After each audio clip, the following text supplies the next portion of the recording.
Om Swastiastu, Namo Buddhaya, Salam Kebajikan. Perkenalkan, nama saya Romalius Brisen Marulus Tenggang dari Hukum, Fakultas Hukum kelas C dengan NIM 4012411163. Di sini saya akan menjelaskan prinsip-prinsip hukum dalam hukum diplomatik. Pendahuluan, hukum diplomatik adalah cabang dari hukum internasional publik yang mengatur hubungan antar negara melalui perwakilan resmi. Ruang lingkupnya mencakup pendirian, fungsi, hak, kewajiban, serta kekebalan perwakilan diplomatik. Hukum ini lahir dari praktik diplomasi yang sudah ada sejak zaman kuno, kemudian berkembang menjadi norma kebiasaan internasional, hingga akhirnya dikodifikasikan dalam keadaan konvensi. Instrumen terpenting adalah Konvensi Wina tentang Hubungan Diplomatik tahun 1961, Vienna Convention on Diplomatic Relations atau VCDR, yang telah diratifikasi oleh hampir semua negara.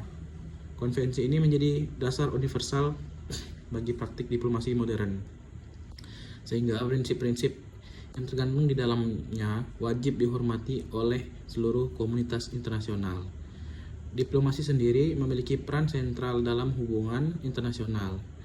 Ia merupakan sarana komunikasi antar negara, terutama menjaga perdamaian, membangun kerjasama, serta menyelesaikan sengketa secara damai. Tanpa prinsip-prinsip hukum diplomatik, hubungan antar negara berpotensi kacau karena tidak ada standar bersama mengenai perlakuan terhadap diplomat maupun perwakilan negara asing. Yang kedua, saya akan menjelaskan prinsip-prinsip hukum diplomatik. Yang pertama, prinsip kedaulatan negara. Kedaulatan merupakan prinsip dasar hukum internasional dalam konteks hukum diplomatik. Negara berhak menentukan apakah akan menjalin hubungan diplomatik atau tidak. Negara memiliki wewenang penuh menerima atau menolak keberadaan misi diplomatik asing. Kedaulatan ini tercermin dalam hak negara untuk menyatakan persona non grata terhadap seorang diplomat. Contoh kasusnya, pada tahun 2018 banyak negara barat mengusir diplomat Rusia setelah kasus peracunan Sergei Skripal di Inggris. Tindakan ini sah secara hukum karena merupakan perwujudan kedaulatan negara penerima. Kedaulatan memastikan bahwa hubungan diplomatik tetap bersifat sukarela, bukan paksaan. Yang kedua, prinsip persamaan derajat atau Equality of States Principle. Prinsip ini menegaskan bahwa semua negara, tanpa memandang besar atau kecil, memiliki kedudukan yang sama dalam hukum internasional. Dalam hukum diplomatik, negara berdaulat memiliki hak yang setara untuk mengirim dan menerima perwakilan diplomatik. Prinsip ini mencegah diskriminasi antar negara. Contoh konkretnya, negara kecil seperti Monaco atau Liechtenstein tetap memiliki kedutaan besar di negara lain, sama halnya dengan negara besar seperti Amerika Serikat atau Tiongkok. Yang kedua, dalam forum UBB, setiap negara besar maupun kecil memiliki satu suara. Prinsip persamaan derajat menjaga agar hubungan internasional tetap adil dan tidak didominasi oleh negara-negara besar. Yang ketiga, prinsip persetujuan timbal balik. Diplomasi berjalan atas resiprositas negara saling memberikan perlakuan setara dalam hubungan diplomatik. Jika negara A memberikan kekebalan tertentu kepada diplomat negara B, maka negara B juga wajib memberikan perlakuan serupa. Prinsip ini mendorongkan kesetimbangan dalam hukum diplomatik. Contohnya, jika suatu negara menutup kedutaan besar negara lain, maka negara tersebut biasanya juga akan menghadapi penutupan kedutaannya di negara mitra. Yang keempat, prinsip non-intervensi. Diplomat tidak boleh mencampuri urusan domestik negara penerima. Fungsi mereka terbatas pada representasi resmi, negosiasi, perlindungan warga negara, serta promosi kerjasama. Intervensi dapat dianggap pelanggaran serius dan memicu krisis diplomatik. Contoh kasusnya pada masa Perang Dingin, saat diplomat Soviet dan Barat dituduh melakukan kegiatan politik yang mencampuri urusan dalam negara-negara penerima. Akibatnya, mereka sering diusir. Yang kelima, prinsip kekebalan diplomatik. Diplomatic Immunity Principle. Kekebalan diplomatik menjamin diplomat dapat melaksanakan tugasnya tanpa takut dihalangi atau dituntut secara hukum oleh negara penerimanya. Bentuknya, kekebalan pribadi, kekebalan yurisdiksi, kekebalan gedung perwakilan, kekebalan komunikasi diplomatik. Contoh kasusnya, kasus Geoffrey Archer tahun 1997, diplomat Georgia di Amerika Serikat menyebabkan kecelakaan lalu lintas. Ia tidak bisa diadili di Amerika Serikat karena kekebalan diplomatik. Meski akhirnya Georgia mencabut imunitasnya agar bisa diproses hukum.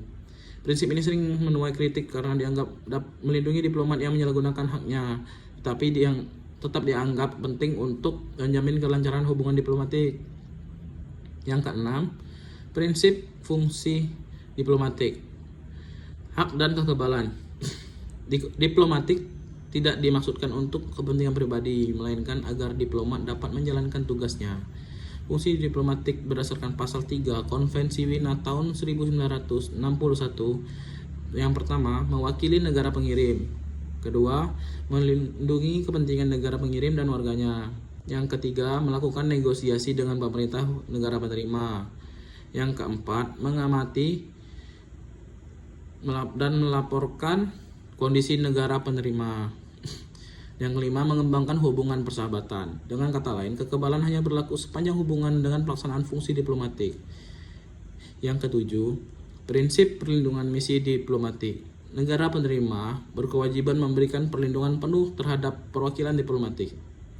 Kedutaan besar, konsulat, serta rumah kediaman diplomat harus dijaga keamanannya. Negara menerima bertanggung jawab jika gagal memberikan perlindungan. Contoh kasusnya, krisis penyanderaan kedutaan Amerika Serikat di Teheran tahun 1979, di mana mahasiswa Iran menyandera diplomat Amerika. Mahkamah Internasional dalam kasus United States v Iran menyatakan bahwa Iran melanggar hukum internasional karena gagal melindungi misi diplomatik asing. Yang ketujuh, negara penerima dapat menyatakan seorang diplomat sebagai persona non grata tanpa kewajiban memberikan alasan. Diplomat yang ditetapkan sebagai persona non grata wajib segera meninggalkan negara penerima. Prinsip ini merupakan cara elegan untuk mengatasi pelanggaran diplomatik tanpa harus memutuskan hubungan antar negara.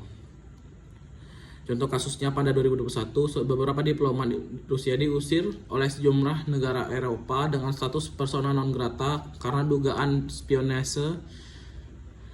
Yang ketujuh, prinsip ekstrateritorialitas. Secara tradisional, kedutaan besar dianggap sebagai wilayah negara pengirim, meskipun secara hukum tetap berada dalam wilayah negara penerima. Aparat negara penerima tidak boleh memasuki gedung kedutaan besar tanpa izin.